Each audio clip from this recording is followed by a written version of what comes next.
discussion avec les astrologues est très révélatrice dans certains cas. Et bien plus que la question de l'astrologie. Le milieu astrologique est un milieu qui convient très bien à l'observation des comportements, notamment des comportements masculins et féminins. Et cela de manière relativement exacerbée en comparaison à d'autres milieux. Alors, je voudrais partir de l'extrait d'un mail envoyé par M. Roger Eke à ma personne, et qui est c'est la formule que je vais citer, est d'une brièveté extrême et complètement radicale. Relisons cette formule. Et une théorie telle, par exemple, que la vôtre, non validée par la pratique, puisque la pratique est pour vous une tare, est-ce que ce n'est pas de la fumisterie? Alors je ne sais pas ce que ça veut dire, une théorie qui n'est pas validée par la pratique. Qui a décidé que ma théorie n'était pas validée par la pratique? Est-ce que c'est une affirmation comme ça gratuite? Qu'est-ce qu'on entend par pratique? Est-ce que M. Eke a une idée de la pratique telle que mes démonstrations et mes validations ne lui conviennent pas? Mais sa formule, il ne dit pas « je n'accepte pas vos validations ». Il dit « elle n'est pas validée par la pratique, votre théorie ». En quel honneur n'est-elle pas validée par la pratique? Et en quel honneur un astrologue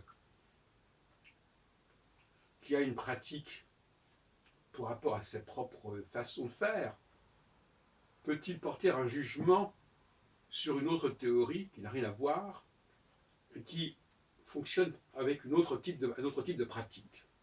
Alors, il pourrait dire par exemple que ma théorie n'est pas validée par sa pratique à lui, par ses méthodes à lui.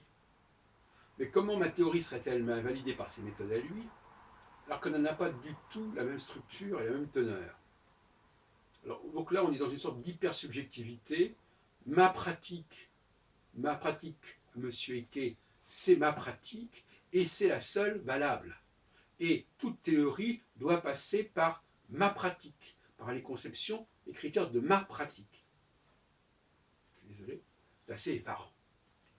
Alors, effectivement, on peut comprendre entre les lignes ce que veut dire Roger Eke. Ce caractère tout à fait excessif et agressif de son propos est très pénible. Il veut dire par pratique une sorte de rêve sur lequel l'astrologue pourrait carrément décrire la réalité dans ses moindres détails et seconde par seconde. Et tant qu'on n'est pas dans ce schéma-là de pratique, pour Eke, on n'a pas été validé par la pratique.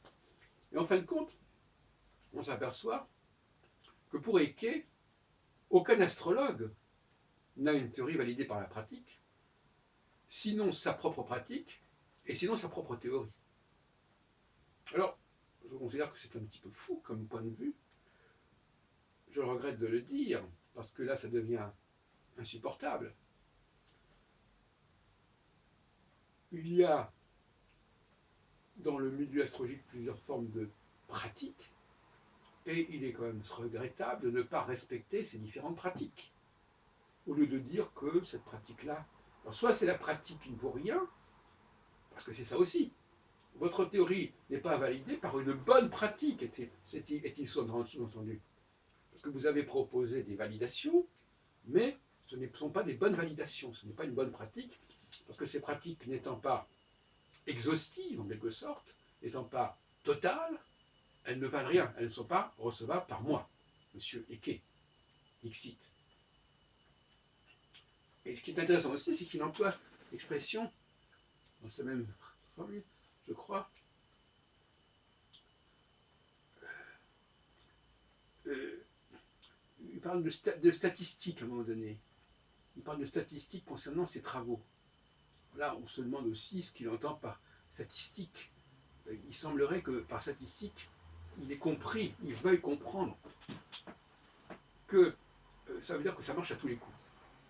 C'est ça. Ce qu'il appelle statistique, c'est ça. C'est pas une statistique au sens de Gauquelin, c'est une statistique, c'est-à-dire que chaque fois que je fais mon truc, et chaque fois évidemment c'est dans des configurations différentes, avec un thème différent, une application différente, ça marche. Donc c'est une statistique.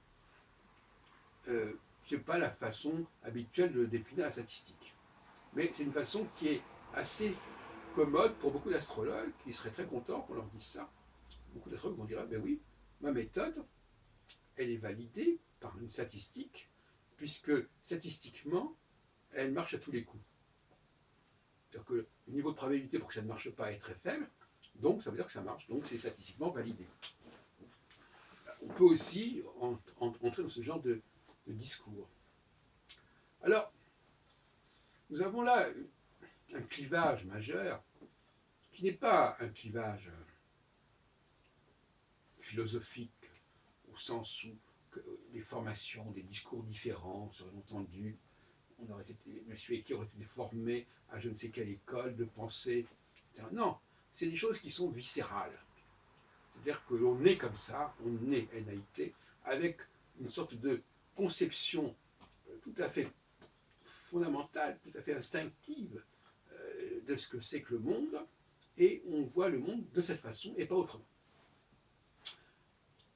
Pour reprendre une expression que j'ai entendue cet après-midi, enfin au cinéma, les voix de M. Ecke ne sont pas mes voix, et mes voix ne sont pas celles de M. Ecke. C'est-à-dire qu'en fin de compte, il y a des mondes différents, qui ont des logiques différentes, qui ont des fonctionnements différents, et qui cohabitent carrément. Et on n'y peut rien. On est avec ces logiques-là, et là on est dans un dialogue de sourds. Cela dit, effectivement, il y a une conception maximaliste de la pratique. On veut tout expliquer par l'astrologie, et on veut que ça marche à tous les coups. Une vision plus minimaliste de la pratique qui veut que ça marche à un niveau, disons, statistique, c'est-à-dire que ça marche sur les grandes lignes, sur des points précis, sur des, par exemple, comme Gauquelin l'a fait, c'est-à-dire, voilà, certains types de professions correspondraient plutôt à un certain type de planète se déplaçant à tel et tel endroit du ciel au moment de la naissance. On est très loin de la pratique de Ecke. On est dans des pratiques très minimales, mais qui sont validées par la statistique, par une vraie statistique. Par une statistique, on n'est pas en train de changer d'un coup, d'une fois sur l'autre, on n'est pas un joueur de bonneto, on n'est pas en train de changer chaque fois les données, etc. Non, on a un modèle, et le modèle, on s'y tient, on ne bouge plus. Alors, en face de ça, il y a aussi une conception minimale ou maximale de la théorie. La conception minimale est celle de beaucoup d'astrologues aujourd'hui, qui se contentent d'avoir une espèce de corpus de traditions, de dispositifs, plus ou moins bancal, plus ou moins solide, plus ou moins fondé, et ça leur sert de théorie. Parce qu'il ne faut pas oublier que les praticiens, eux, ils ont une théorie. Mais cette théorie, bon, ils ne vont pas trop la soigner, ils ne vont pas trop la travailler, ils ne vont pas trop la contrôler, mais elle est là. Donc ils ont une conception minimale de la théorie. Et face à ça, évidemment, il y a des conceptions qui ont des conceptions comme moi, maximales de la théorie, c'est-à-dire qu'ils veulent absolument que tous les dispositifs dont on se sert, quel qu'en soit l'usage, doivent être parfaitement contrôlés, validés sur le plan structurel, pas sur le plan de la pratique, validés structurellement, revus et corrigés, réparés, restaurés, etc.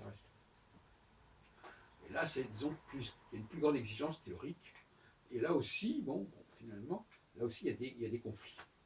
Et puis alors, il y a ce fameux problème, ce scandale, n'est-ce pas, de dire qu'on pourrait imaginer une astrologie qui fonctionnerait sur un seul facteur.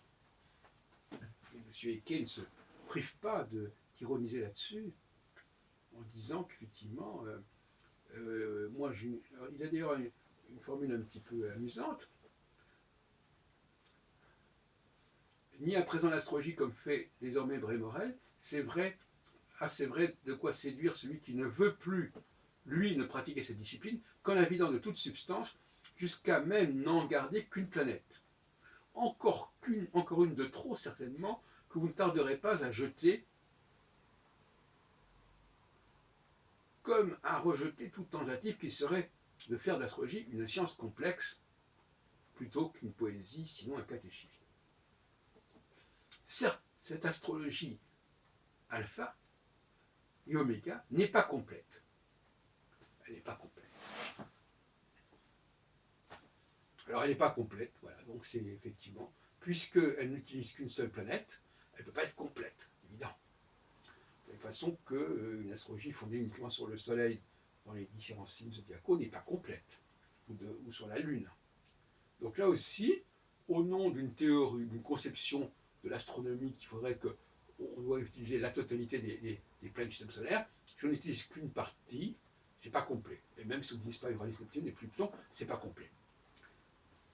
Voilà encore une fois des présupposés intellectuels qui sont ce qu'ils sont. Voilà. M. Eke croit qu'en flirtant avec l'astronomie et en adoptant la totalité des planètes du système solaire, il fera de l'astrologie quelque chose de plus scientifique. Mais c'est une plaisanterie. Les astronomes n'ont rien à foutre de ce que les astrologues font à ce sujet, et ils n'ont pas de reconnaissance à avoir par rapport aux astrologues parce qu'ils utilisent Uranus, Neptune et Pluton. En réalité, ils rigolent plutôt parce que c'est eux, les astronomes, qui ont donné ces noms aux planètes, comme M. Kessé, mais il ne veut pas le savoir. Et donc finalement, bon, bah, voilà, très bien, bon, bah, les astrologues s'amusent à jouer avec les noms, les hochets qu'on leur a donnés, que les astronomes ont bien vu leur donner pour ce XVIIIe siècle. Allez hop, un coup d'Uranus, un coup de Neptune, un coup de Pluton, et voilà, et puis un coup de Cérès, etc. Voilà, pourquoi pas. Et alors, M. Eke croit que parce qu'on n'utilise pas toutes les planètes, c'est pas complet. Je suis désolé de dire que pour moi, l'astrologie a été construite par les hommes et qu'ils ont pris des astres ce qu'ils avaient envie d'en prendre et ce qui leur semblait utile. Que j'appellerais le vote utile.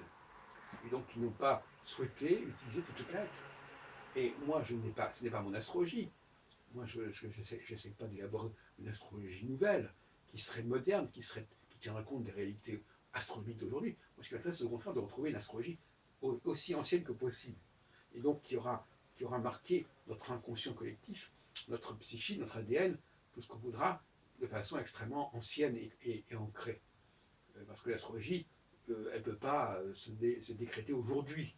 Elle a besoin d'avoir un très long passé pour avoir une quelconque validité, si on peut dire.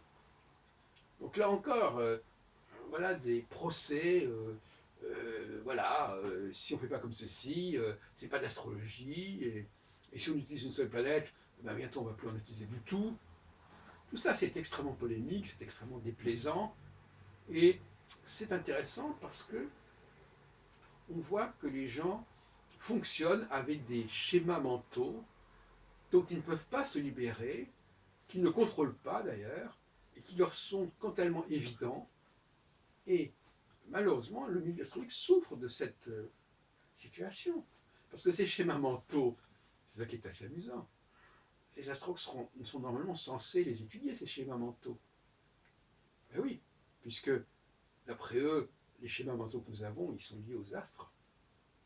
Alors c'est quand même curieux que nos amis astrologues, qui sont censés comprendre la nature humaine, qui sont censés, justement par la diversité des planètes, la diversité des signes, comprendre qu'il y a des modes de fonctionnement différents, qu'il y a des types de raisonnements différents, et bien là, on est dans une sorte de pensée unique. Il y a une seule façon de voir l'astrologie. Il y a une seule façon de valider l'astrologie. Il y a une seule façon de penser l'astrologie. Donc là, vraiment, on a l'argument, les savetiers ou les cordonniers sont les plus mal chaussés. Comment peut-on, en se prétendant astrologue, avoir une sorte de mépris pour des gens qui travaillent autrement que vous, et qui ont d'autres façons de fonctionner que vous, je trouve ça incroyable, et notamment inacceptable de la part d'un astrologue.